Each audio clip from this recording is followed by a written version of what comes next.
A human sneeze rockets out at up to 100 miles per hour, faster than most cars on the highway, creating a swirling microburst of droplets that can travel up to 26 feet.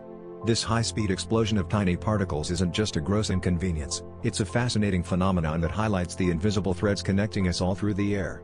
Each sneeze releases over 100,000 germs, launching a microscopic storm that dances through the atmosphere, mingling with the breaths of strangers and weaving through the spaces we share. It's a reminder of how intricately linked we are, even in the most unexpected ways. Just think about the next time you feel the tickle in your nose. You're not just sneezing, you're momentarily becoming the center of a tiny, high-speed weather system, showcasing the invisible networks that bind humanity in a shared, breathable tapestry.